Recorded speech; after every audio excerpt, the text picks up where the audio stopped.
Hello everyone, एक बार फिर से आप सभी का स्वागत है मेरे YouTube channel English with Vikas Jha में। आज के सेशन में सब्जेक्ट वर्ब एग्रीमेंट से जुड़े हुए 10 एमसीक्यूज करेंगे और साथ ही साथ उनके कॉन्सेप्ट्स को भी समझेंगे। ये आपका यह जो सेशन है, किसी भी एग्जामिनेशन की आप तैयारी कर रहे हो, चाहे आप कॉम्पिटिटिव एग्जामिनेशन की तैयारी कर रहे हो या स्टेट बोर्ड की तैयारी कर रहे हो, सभी में ये लाभकर सिद्ध होगा। और हाँ, अगर आपको ये सेशन अच्छा लगे तो लाइक शेयर सब्सक्राइब करना ना भूलें और साथ ही साथ अपना स्कोर भी जरूर शेयर कीजिएगा कि आपने आउट ऑफ 10 कितने अर्जित किए हैं। चलिए बिना देर के हम आज के सेशन की शुरुआत करते हैं। फर्स्ट क्वेश्चन हमारा है, कहता है each of the players dash a unique style. कहता है कि प्रत्येक खिलाड़ी के पास अपना एक यूनिक स्टाइल होता है, अनोखी शैली होती है। क्लियर है ना? आप देखेंगे कि ईच का प्रयोग हम करते हैं डिस्ट्रीब्यूटिव प्रोनाउन के तौर पे, और इसके अगर जस्ट आगे नाउन आ रहा है तो ये डिस्ट्रीब्यूटिव एडजेक्टिव हो जाता है। क्लियर है? अब देखेंगे इसके बाद अगर ऑफ का प्रयोग हो तो प्लूरल काउंटेबल नाउन आता है, लेकिन ये बात करता है दो या दो से अधिक के संख्या की, लेकिन एक साथ बोध नहीं कराता है ये, बल्कि उन सबों का बोध एक एक करके कराता है, अर्थात इंडिविजुअलिटी की बात करता है, जिस कारण से यह सिंगुलर माना जाता है और इसके साथ हम सिंगुलर वर्ब का प्रयोग करते हैं। यहां जितने भी आपके पास ऑप्शंस हैं, इसमें सिंगुलर वर्ब कौन है? हमारा हैज है, वर्ब का फिफ्थ फॉर्म है। वहीं पे हैव की बात करें, ये वर्ब का फर्स्ट फॉर्म है जो प्लूरल माना जाता है। और हैड कहेंगे सर इसका भी तो प्रयोग किया जा सकता है। ऑब्वियसली किया जा सकता है, जब इसका प्रयोग किसी ऐसे कॉन्टेक्स्ट में किया जाता जब उससे यह स्थापित होता कि पूरा का पूरा स्टेटमेंट जो है पास्ट से रिलेटेड है, इन दैट केस हम इसका प्रयोग करते। But here in this sentence there is no conclusion और there is no evidence that shows it is going to be in the past tense. Clear है? अर्थात हमारा ऑप्शन नंबर ए जो है करेक्ट आंसर हो जाएगा। नेक्स्ट हमारा कहता है neither the teacher nor the students dash present. अब यहां पे देखेंगे कॉन्सेप्ट है आपका, ये कोरिलेटिव कंजंक्शन है। कोरिलेटिव कंजंक्शन मतलब एक से अधिक कंजंक्शन यूज होते हैं और दोनों एक दूसरे से रिलेटेड होते हैं, मतलब वो दोनों जो है एक दूसरे का कॉम्प्लीमेंट के रूप में काम करते हैं। देखेंगे इसमें कौन कौन से हमारे हैं, ईदर, और, neither, nor, not only but also, both, and, ये सब हमारे जो हैं ये कोरिलेटिव कंजंक्शन के रूप में प्रयुक्त होते हैं। उसमें जो हम बात करेंगे नीदर, नॉर, ईदर, और, नॉट ओनली बट ऑल्सो की, तो वहां पे जो है इन सब के बाद एक सब्जेक्ट आएगा। पहला सब्जेक्ट हमारा क्या है? टीचर, और दूसरा सब्जेक्ट है हमारा क्या?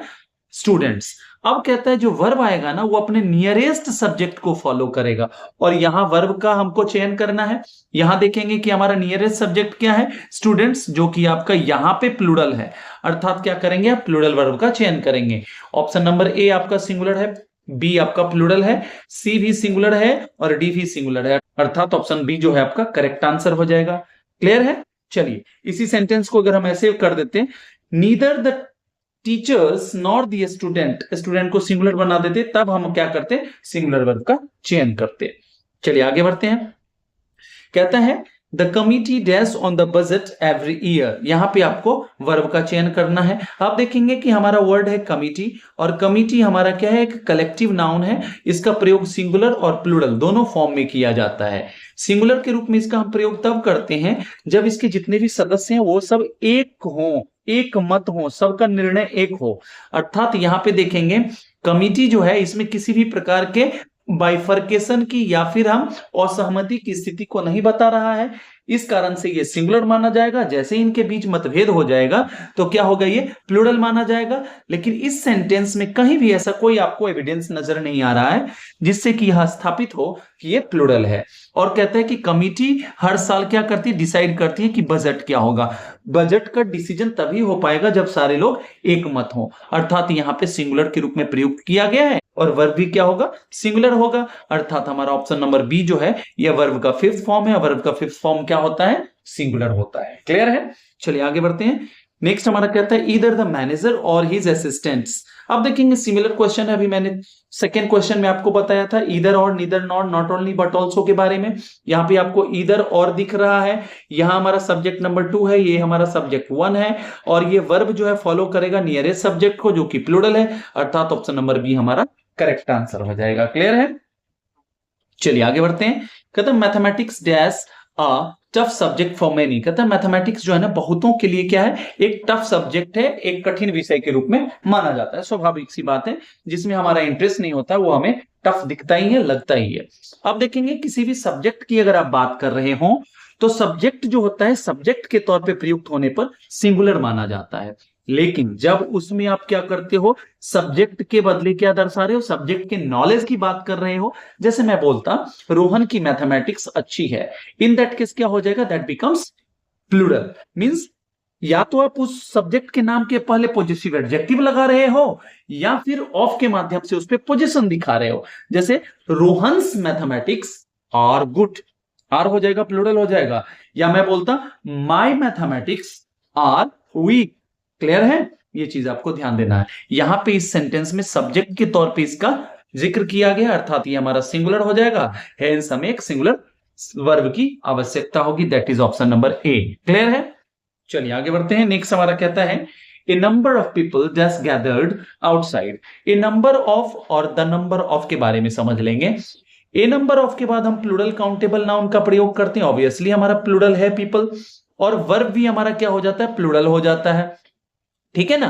अब देखेंगे यहां जो ऑप्शन है आपके सामने, इसमें ऑप्शन नंबर बी आपको दिख रहा होगा प्लूरल। क्लियर है, अर्थात ये आपका आंसर हो जाएगा। लेकिन जब हम बात करते हैं दी नंबर ऑफ की, तो दी नंबर ऑफ के बाद हम लगाते तो प्लूरल काउंटेबल नाउन है, बट यहां जो वर्ब आता है वो हमारा सिंगुलर आता है। अब कहेंगे सर ऐसा क्यों होता है, ऐसा इसलिए होता है, ए नंबर ऑफ पीपल की जब बात करते हैं तो ए नंबर ऑफ पीपल का मतलब होता है बहुत सारे लोग, मीन्स संख्या बता रहे हो, you are not defining it, आप इसको डिफिनिट नहीं बना रहे हो। क्लियर है। लेकिन जब बात होती है द नंबर ऑफ की, तो डिफिनिट आप सबको पता है ना, आर्टिकल द जो है डिफिनिट आर्टिकल है हमारा। क्लियर है, ये किसी डेफिनिट नंबर की बात करता है, ये पूरे के पूरे ग्रुप की बात करता है, एक यूनिट की बात करता है। अर्थात 10-15 जो भी हो संख्या, उन सबको आप एक यूनिट के रूप में दर्शा रहे हो। कितने यूनिट के रूप में, एक यूनिट, और एक यूनिट हमारा क्या होगा, सिंगुलर होगा। इस कारण से हम इसके साथ सिंगुलर वर्ब का चयन करते हैं। क्लियर है। चलिए आई होप कि आपको कॉन्सेप्ट सारे क्लियर हो रहे होंगे। अगर ऐसा है तो लाइक शेयर सब्सक्राइब करना ना भूलिए और हमारा उत्साहवर्धन करते रहिए। आगे बढ़ते हैं। कहता है नेक्स्ट हमारा 10 miles dash a long distance to walk. कहता है 10 मील की दूरी जो है ना, एक काफी लंबी दूरी है पैदल चलने के लिए। स्वाभाविक सी बात है, 10 मील की दूरी काफी लंबी दूरी होती है, खास करके जब हम पैदल जा रहे हो। ठीक है ना, इवन साइकिल से भी चलना हो तो उसके लिए भी एक लंबी दूरी मानी जाएगी। ठीक है ना। अब कहता है 10 हमारा एक न्यूमरल है जो कि एक से अधिक की संख्या का बोध कराता है, जिस कारण से हम इसके साथ क्या लगाया, हमने इसके साथ हमने प्लूरल नाउन लगाया, प्लूरल काउंटेबल नाउन लगाया। यहां तक तो सब माजरा सही है। अब देखेंगे कि यहां पे 10 माइल्स प्लूरल हमारा सब्जेक्ट हो गया तो प्लूरल वर्ब आएगा, लेकिन ऐसा नहीं है। जब किसी भी डिस्टेंस की बात कर रहे हो, जब कभी भी आप मनी की बात कर रहे हो, वेट की बात कर रहे हो, मेजरमेंट की बात कर रहे हो एक यूनिट के रूप में, तो वो हमारा सिंगुलर माना जाता है। अब कहेंगे सर समझिए नहीं, कैसे। अब देखिए, ये आपका स्टार्टिंग पॉइंट है, यहां से आप चलते हो, आगे बढ़ते हो, और ये 10 मील की दूरी यहां पे कंप्लीट होती है। अब जब आप चलोगे यहां से यहां तक और इसका जिक्र कर रहे हो आप एक साथ कि भैया 10 मील की दूरी है ना, एक लंबी दूरी है, आप इस पूरे दूरी की बात कर रहे हो एक यूनिट के रूप में, एक साथ जिक्र कर रहे हो। इस कारण से ये क्या हो जाता है, सिंगुलर हो जाता है, और इसके साथ हम सिंगुलर वर्ब का प्रयोग करते हैं, अर्थात ऑप्शन नंबर ए फिट बैठेगा। क्लियर है। चलिए आगे बढ़ते हैं। नेक्स्ट हमारा कहता है the jury dash divided in their opinion. हमने अभी जिक्र किया था कमिटी वर्ड के बारे में। सिमिलरली जूरी क्या होता है हमारा, जूरी बोलते हैं किसको, ये ग्रुप ऑफ जजेस होता है। क्या होता है, ग्रुप ऑफ जजेस, अर्थात जज के समूह को हम क्या बोलते हैं, जूरी बोलते हैं। ये हमारा सिंगुलर और प्लूरल दोनों फॉर्म में प्रयुक्त होता है।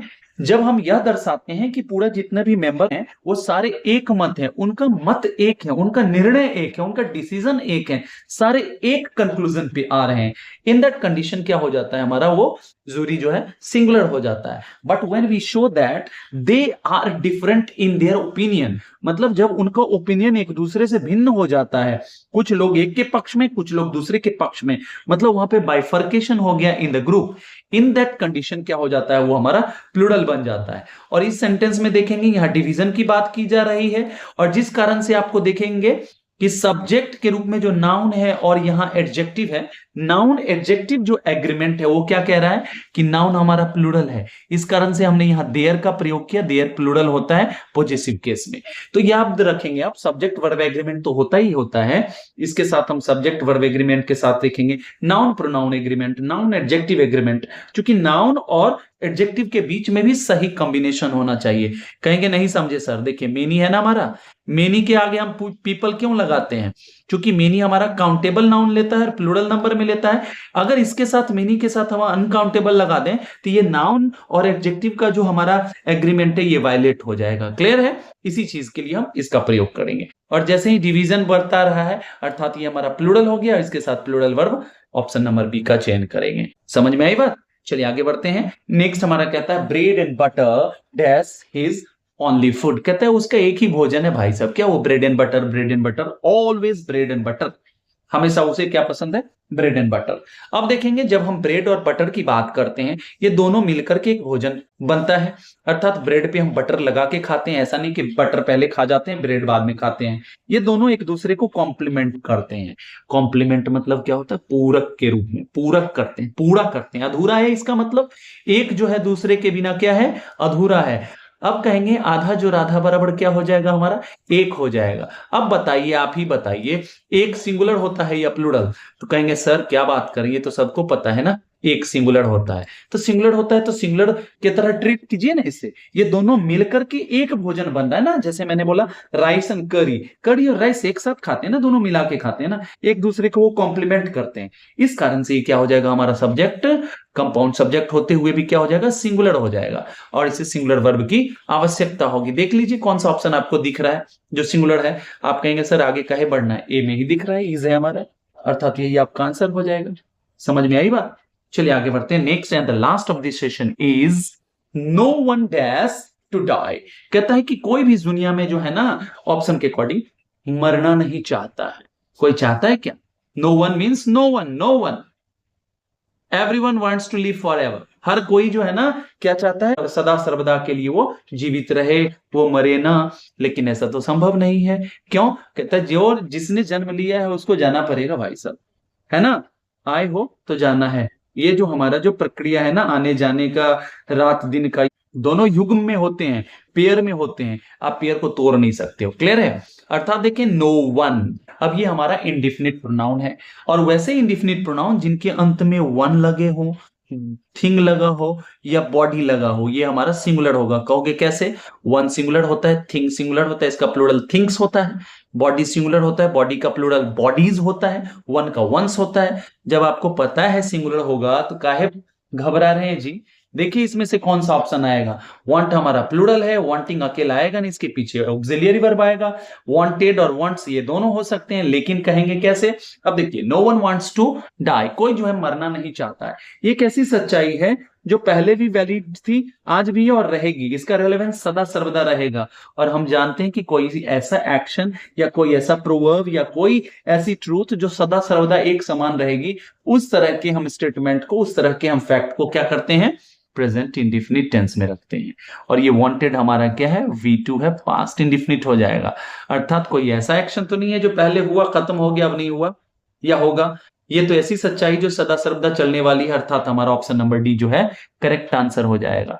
आई होप कि आपको बहुत ही मजा आया होगा। आपने इस 10 क्वेश्चन से ही बहुत सारे कॉन्सेप्ट्स सीखे होंगे। अगर ऐसा है तो उत्साहवर्धन करते रहिए और प्रमोट करते रहिए। और फिर मिलेंगे अगले एपिसोड में। Till the time we meet next, happy learning and keep evolving and don't forget to subscribe to the channel English with Vikas Jha. Thank you so much.